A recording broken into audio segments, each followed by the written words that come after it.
Esto es COPE más Pamplona, seguimos adelante y decíamos hace un instante en la presentación que hoy queremos hablar de diferentes temas del tráfico, de nuestro tráfico, y nadie mejor para hacerlo que dirigirnos al Real Automóvil Club Vasco Navarro para hablar con su gerente, don Eduardo Martínez.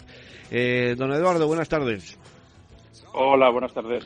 Bueno, hay muchos temas que están todavía, están en este momento en la palestra, como es, por ejemplo, que lo estamos viendo de una manera que nos espanta un poco, como de repente ahora se trata de rebajar la velocidad en las autopistas y autovías de 120 a 100 kilómetros hora, cuando siempre se ha dicho que por qué no se dejaba libre. Pues sí, efectivamente, ¿no? Nosotros entendemos que la velocidad bien controlada, pues bueno, pues hay que saber respetarla y saber conducir, pero que el límite de 120 kilómetros por hora se queda escaso con vehículos cada día mejor preparados y carreteras supuestamente mejor preparadas que hace 40 años donde existía ese límite de velocidad también, ¿no? Y habitualmente la velocidad no es la cosa principal de los accidentes de tráfico en las carreteras, digamos, de autovías y autopistas en este país, donde el número de fallecidos es muy inferior a lo que ocurre en carreteras convencionales, ¿no? Sí, por eso digo que nos llama un poco la atención que ahora se quiera rebajar esa velocidad que, claro, implica no solo a los coches, sino también a los vehículos de carga, con lo cual para estos puede ser también un problema mayor, ¿no? Sí, efectivamente, ¿no? Los vehículos de carga, si se deben reducir las velocidades, les afectará también al tiempo de desplazamientos y, por tanto, también al de sus descansos, ¿no? Tardarán más en llegar a sus destinos y saldrá más caro para sus empresas pues el hecho de mantenerlos activos, ¿no? Y eso al final pues afectará también al precio del producto final, ¿no? Por otro lado, lo fácil siempre es reducir la velocidad, ¿no? Para nuestras administraciones. Lo que realmente tendrían que hacer es pues poner las carreteras en perfecto estado, ¿no? Y vemos que cada día hay más déficit de mantenimiento de estas carreteras, tanto en los niveles estatales como las propias de diputaciones o comunidades autónomas, ¿no? Y ese es el gran caballo de batalla donde tienen que estar trabajando, no en cómo pues reduzco las velocidades de una ciudad hacia 30 o este tipo de medidas que lo único que hacen es pues bueno pues perjudicar la marcha de los ciudadanos en carreteras que si estuvieran en buen estado pues serían muy seguras y estaríamos agilizando mucho nuestras marchas, ¿no? De todos modos, lo que sí parece claro es que esta Dirección General de Tráfico, bueno, pues parece que está metida con el tema de las velocidades. Ya antes primero fue suprimir en el adelantamiento ese 20% que, bueno, que para mí aseguraba de una maniobra rápida y más segura de lo que es ahora. Sí, nosotros ya cuando sacó la Dirección General de Tráfico esa medida de poder ampliar 20 kilómetros por hora para hacer adelantamientos, nosotros ya nos posicionamos que no estábamos a favor de la misma, ¿no? Que creíamos que esos 20 kilómetros por hora era un plus para poder adelantar sin ningún tipo de riesgo, ¿no? Y bueno, y al final, pues bueno, se ve que están haciendo grandes limitaciones con el fin, evidentemente, de reducir la siniestralidad, pero estas no son las causas principales que no estamos viendo en los análisis que hacemos, tanto ellos como nosotros, con resultados fatales, ¿no? Yo creo que esa medida que comentabas, de esos 20 kilómetros por hora, tenía más beneficios que perjuicios y siempre hay que atacar a quien lo hace mal, no decidir como que todos los ciudadanos gestionamos mal la conducción al volante, ¿no? Yo creo que eso es el gran problema que tienen todas las administraciones, es tratar a todo el mundo por igual, pero sobre todo tratar a todo el mundo como mal, cuando realmente lo puede hacer a la inversa, ¿no?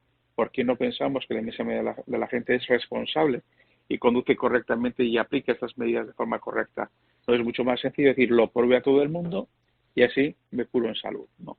Pues eso yo creo que es un error y creo que las cosas que funcionan no hay que cambiarlas, ¿no?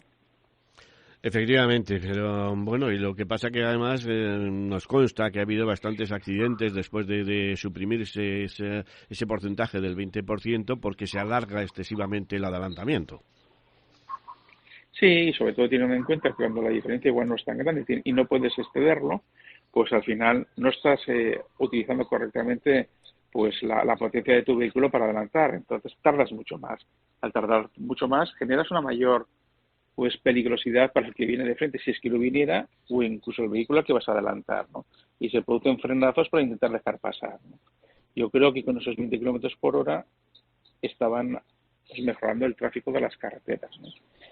Y no estamos hablando de hacer adelantamientos a lo loco, estamos hablando del uso normal de un vehículo en carreteras convencionales o en autovías o autopistas.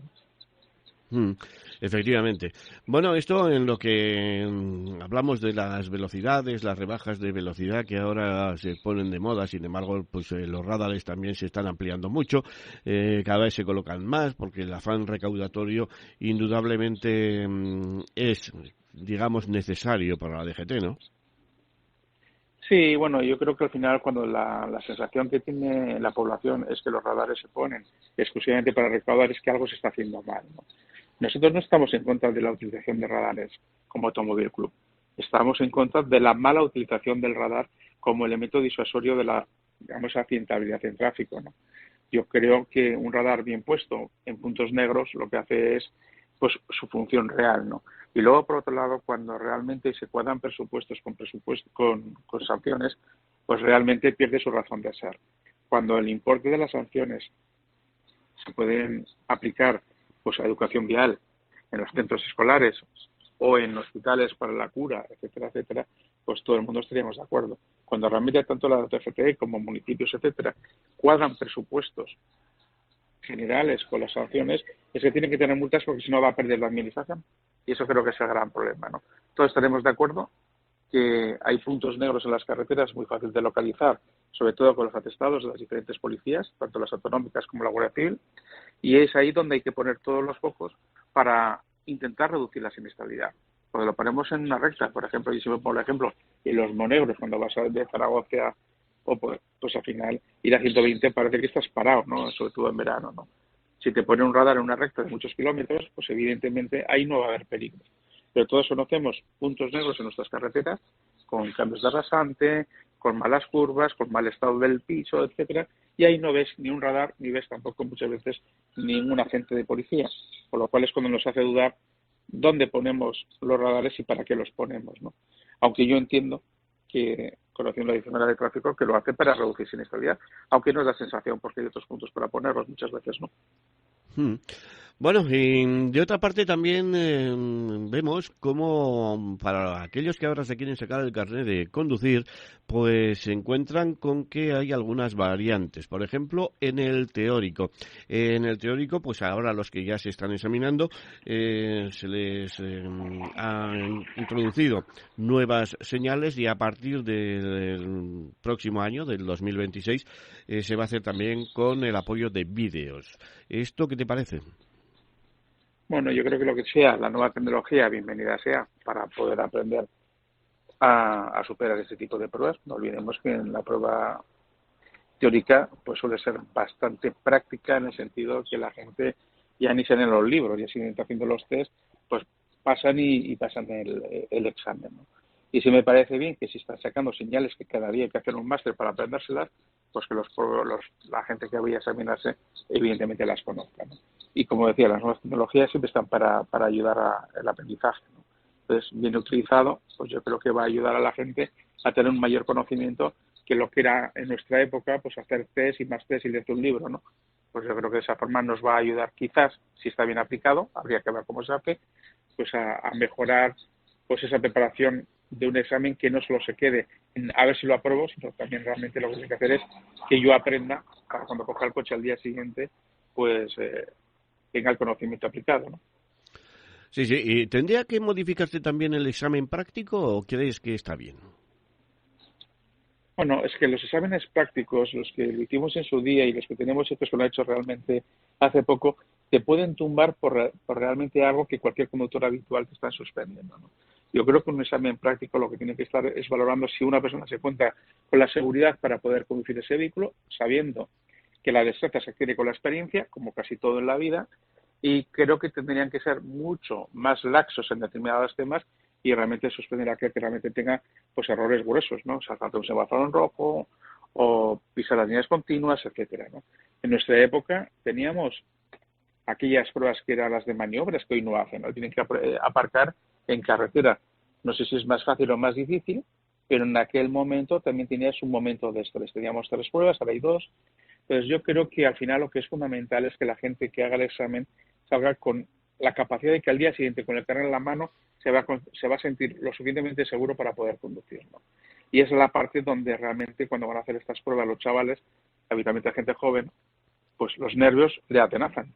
Posiblemente casi todos conduzcan mucho mejor de lo que hacen el día del examen, porque tiene una persona detrás que solamente es como la auditoría interna, a buscar el fallo, ¿no?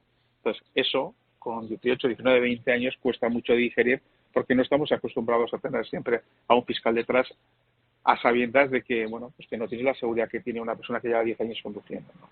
Así que, bueno, habría que ver qué cambios hacen y si se produce una mejora, porque esto es un gran gasto también para los padres la paga de un carnet de conducir, donde cuesta muchísimo dinero la renovación de papeles, ¿no? Y en época de crisis lo que hay que hacer es poner facilidades a la gente para que tenga soltura, para que tenga solvencia y que en un momento determinado pueda conducir ese vehículo, ¿no? Bueno, don Eduardo Martínez, hay que hablar también de que tenemos, por lo menos en Navarra, algo que nos preocupa, que es el ascenso de manera importante de accidentes de tráfico, 33 fallecidos, 10 más que lo que era el año anterior y quedan 2 meses por delante. Sí, bueno, la seguridad vial al final no es fácil de poder gestionar cuando hablamos solamente de fallecidos, ¿no? A veces la estadística, para bien o para mal, pues te puede llevar a equívocos, ¿no? Yo soy de los que pienso que la siniestralidad, aunque haya 10 fallecidos más en lo que va de año en la comunidad autónoma, no son malos datos. Lo que pasa es que cuando tienes tan poca actividad y tan poco fallecido, que el que haya de 33 haya 10 menos, dice, se ha reducido el 11% la siniestralidad y sigue siendo un drama para todas las familias que lo sufren. O al revés, hemos subido 6 muertos en las carreteras, ¿no? Es un 20%. Yo creo que lo que es importante es concienciar a la gente del riesgo que hay cuando se coge un vehículo, porque a veces el hecho de que haya más o menos fallecidos es cuestión de la buena o de la mala suerte, ¿no? De que determinados heridos graves fallezcan o no, y por otro lado que solamente hay un fallecido en un accidente de circulación y que no nos pase como ha pasado este año, que en el mismo accidente pues haya habido 2 o 3 fallecidos. Entonces, estadísticamente, pues claro, el número de fallecidos te sube, pero no el de accidentes mortales, ¿no? Que es donde realmente es más donde tenemos que ver cuántos accidentes mortales hay, porque el hecho de que dentro haya 2, 3 o 4 personas ya es realmente cuestión de la mala suerte, ¿no? Y creo que los datos de Navarra, cualquier dato de un fallecido es un drama, pero tampoco es para alarmarse, ¿no? Porque vemos que en las series históricas de todos los lugares de España pues hay picos de sierra, ¿no? Y si analizamos el verano, en el verano de julio, agosto y septiembre ha habido 8 fallecidos. Tampoco es una cifra alarmante para la cantidad de flujo de viajeros que tienen nuestras carreteras, ¿no? Bueno, sé que estáis haciendo, pues prácticamente tenéis ya ultimado el estudio de lo que han sido la accidentabilidad tanto en el País Vasco como en Navarra, ¿no?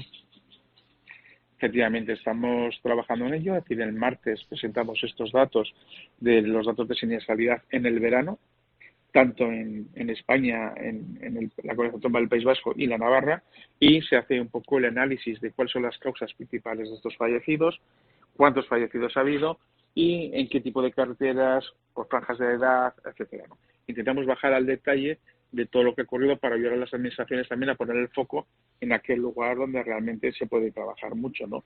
Vemos que en este momento la franja de vulnerables es donde más riesgos hay actualmente, y si nos acercamos a la zona de ciclomotores y motocicletas es donde más está creciendo habitualmente esa muestra a nivel nacional, ¿no? Bueno, la verdad es que sí, y además ahí no hay escudo, el escudo es el cuerpo de cada persona, ¿no?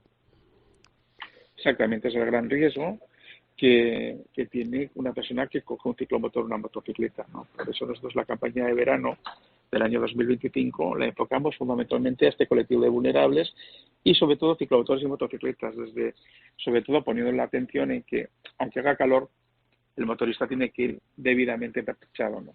Vemos cantidad en cualquier ciudad, ¿no?, de conductores de motocicleta y ciclomotor que van pues sin guantes, con chancletas en verano, con pantalón corto, etcétera. Cualquier golpe es mortal de necesidad o al menos de consecuencias muy graves, ¿no? Simplemente un deslizamiento por el asfalto con las quemaduras que te puede producir, las secuelas que te puede generar pueden ser muy importantes, ¿no? Desde trasplante de piel o simplemente dolores muy importantes durante mucho tiempo hasta la cicatrización de las mismas, ¿no? Yo creo que es un tema de concienciar a la gente que si coges un ciclomotor o una motocicleta tienes mayor riesgo que si coges un turismo, ¿no? Entonces hay que ser conscientes de ello y por tanto, pues bueno, pues cuando salgas con un vehículo de esta naturaleza, pues ir correctamente vestido, ¿no? Que el casco te cuesta más, evidentemente, pero que en caso de un impacto te va a salvar la vida o secuelas muy grandes, muy graves, ¿no? Y lo mismo te puede pasar con los guantes, calzado y si vas con motos grandes, carretera, los propios chalecos que tengan protector para evitar lesiones lumbares muy graves, ¿no? Y mientras no sean conscientes parte de este colectivo, pues no conseguiremos parar la accidentalidad con consecuencias muy importantes en ellos, ¿no? Y luego hay otra parte, que ya no depende del colectivo, sino que depende de la administración. Si no se quitan todos los quitamiedos que hay actualmente en muchas carreteras españolas, que son verdaderas guillotinas para ellos, pues evidentemente cualquier caída contra ellos, las consecuencias pueden ser desde fatales, por fallecimiento, o con amputaciones o lesiones muy graves, ¿no? Y la administración sí que tiene que hacer algo para intentar que haya 0 kilómetros con ese tipo de quitamientos, ¿no? Hemos de proteger también a este colectivo de vulnerables, que simplemente a veces la caída es porque está mal la carretera, hay un bache, etcétera, y no es porque conduzcan como locos, como a veces vemos los informes policiales que dicen velocidad inadecuada, ¿no? La velocidad inadecuada, cuando dice la administración, no es que vayas más rápido de lo que marcan las señales, es lo que ellos entienden que ibas a una velocidad más rápida de lo que tendrías que hacer en la situación del día en concreto y en base a la climatología, etcétera, ¿no? Por lo cual son elementos subjetivos, ¿no? Yo creo que hay que bajar más a la objetividad del dato y hacer todo lo posible la administración para que las carreteras estén bien preparadas para que este tipo de colectivo pues sufra lo menos posible. Y así todo, como bien decías, no se acabará porque el chasis es el propio cuerpo humano, ¿no? Así es, don Eduardo Martínez, encantado, tendríamos mucho más para hablar y tenemos mucho más para hablar, pero lo vamos a dejar para otro momento, posiblemente la semana que viene, después de conocer los datos de la accidentabilidad tanto en País Vasco como en Navarra. Gracias por estar con nosotros. Gracias a vosotros y a vuestra disposición para lo que preciséis.